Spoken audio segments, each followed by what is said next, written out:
गणपती बाप्पा मंगल मूर्ती, गणपती बाप्पा मंगल मूर्ती। दरवर्षीप्रमाणे या वर्षी आमच्या घरी गणपती बाप्पाचं आगमन झालेलं आहे। प्रत्येक वर्षाप्रमाणेच हा सण संपूर्ण महाराष्ट्रात नव्हे देशात उत्साहाने साजरा होत असतो।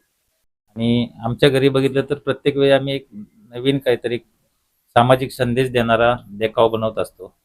त्या निमित्ताने यावर्षी आम्ही आज मराठी भाषेसंदर्भातला हा देखाव बनवलेला आहे। खरं तर महाराष्ट्र राज्यामध्ये जे मराठी लोकांवर आज परप्रांतीय लोकांकडून अन्याय होत आहेत त्याला कुठेतरी वाचा फोडण्यासाठी राज्य सरकारचे लक्ष वेधून घेण्यासाठी अशा प्रकारचे हे देखाव्यातून आम्ही जनजागृती करण्याचा एक प्रयत्न केलेला आहे। सर हे जर चालू आहे जे हिंदी मुस्लिम मध्ये मराठी बोलायचं काय बोलायचं? नक्कीच महाराष्ट्रात राहायचं असेल आपल्याला तर मराठी भाषा ही आपल्याला बोलायला आलीच पाहिजे। ज्या ठिकाणी आपण आपला व्यवसाय करतो किंवा नोकरी करतो किंवा आपलं जगण्याचं साधन या मराठी भाषेचं अस्तित्व असणाऱ्या महाराष्ट्रामध्ये आहे, तर त्या ठिकाणी तुम्हाला भाषा शिकलीच पाहिजे।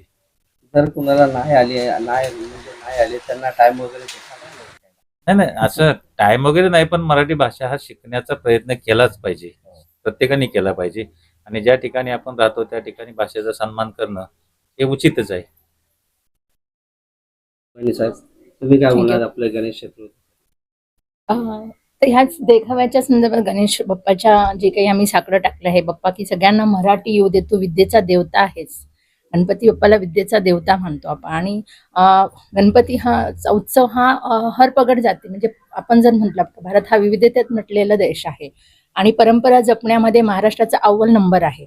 तर त्या दृष्टीने जर पाहिलं तर आम्ही गणपती बाप्पाला आमच्या वतीने साकडं टाकलंय की हे गणपती बाप्पा मराठीचा विनाकारणच सगळ्यांना म्हणजे खूप अवघड आहे असं वाटतं, परंतु तसं नसताना तू त्यांच्यावर कृपादृष्टी फिरव आणि यांना मराठी येऊ दे। मराठी येण्याचा उद्देश असा आहे की आपण महाराष्ट्रातले आहोत आणि महाराष्ट्रामध्ये मराठी हा आपला पायाभूत आहे। जसं संस्कृती, तर संस्कृती ही कुठेतरी लोप पावती आहे आणि तिच्या पाठोपाठ जर मराठीचाही लोप झाला तर मग आपण महाराष्ट्र आहे किंवा आपणच महाराष्ट्रातले आहोत असं आपण कुठल्याही म्हणायचं।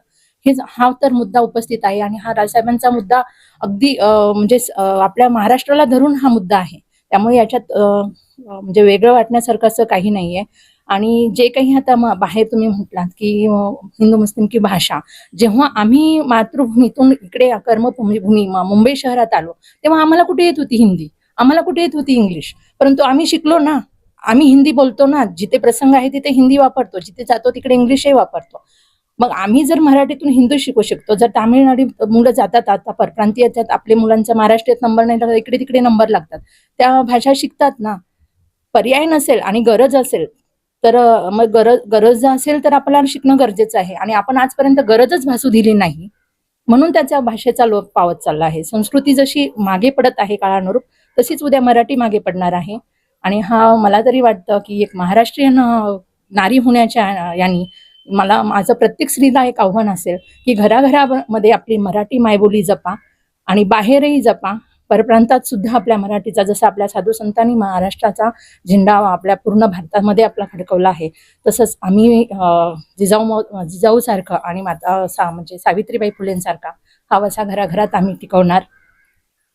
आणि तो आपल्या म्हणजे लोकमान्य टिळकांच्या गणपती उत्सवाच्या निमित्ताने तर तो आपण सर्वच जण गणपती उत्सव मोठ्या थाटामाटात साजरा करतात। तर आमच्या चॅनलमध्ये आपलं स्वागत आहे। तर आता एवढं मोठं गणपती सण आहे त्याबद्दल तुम्ही काय बोलणार? मुळात याच वर्षी महाराष्ट्रामध्ये गणपतीच्या उत्सवाला राज्य गणेश उत्सवाचा दर्जा मिळाला आणि हे होत असताना मान्य राजसाहेबांचे आवडते चेंबूरचे आमचे विभागाध्यक्ष माऊली थोरवे यांच्या घरी आमचे माथाडी कामगार सेनेचे अध्यक्ष, सर्वसामान्य कार्यकर्त्यांना खऱ्या अर्थानं प्रेरणा देणारे सचिन गोळे हे सुद्धा साहेब आमच्या ठिकाणी उपस्थित झाले आहेत माऊली साहेबांच्या घरी। आणि माऊली साहेबांच्या घरी बघितल्यानंतर मराठी भाषा महाराष्ट्रामध्ये टिकली पाहिजे या भावनेतून प्रत्यक्ष गणपती बाप्पाच या ठिकाणी सगळ्यांना सांगतात की महाराष्ट्रामध्ये ठाकरे बँडच टिकणार आणि महाराष्ट्रामध्ये फक्त मराठी भाषाच टिकणार। या देखाव्यातून माऊली साहेबांनी या परिसरामधल्या सर्वसामान्य जनतेला हा एक विश्वास दाखवला आहे की गणपती हे आराध्य दैवत असताना गणेशाने स्वतः या ठिकाणी मराठी भाषेचा या ठिकाणी आपल्याला प्रेरणा दिलेली आहे। तर आपण काय बोलणार? मी सर्वप्रथम राज्यातील सर्व मराठी माणसांना गणेशोत्सवाच्या शुभेच्छा देईल। शेलार साहेब बोलल्याप्रमाणे गणपती ज्या पद्धतीत बनवला गेलेला आहे किंवा ज्या लोकांना संदेश द्यायचा आहे तो माऊली थोरवे साहेबांनी खूप चांगला दिला आहे की महाराष्ट्रात तुम्ही राहत असेल तर प्रत्येकाला मराठी आलीच पाहिजे आणि ही मराठी येत असताना मराठी माणसाची संस्कृती जपली पाहिजे. आणि दरवर्षी माऊली साहेब खूप चांगल्या पद्धतीने गणपती उत्सव साजरा करतात, आम्हाला प्रत्येक वेळी निमंत्रण देतात. आणि असे मराठी माणसं जोपर्यंत महाराष्ट्रात आहेत तोपर्यंत मराठी माणसाला केसालाही धक्का लावून देणार नाही एवढं नक्की.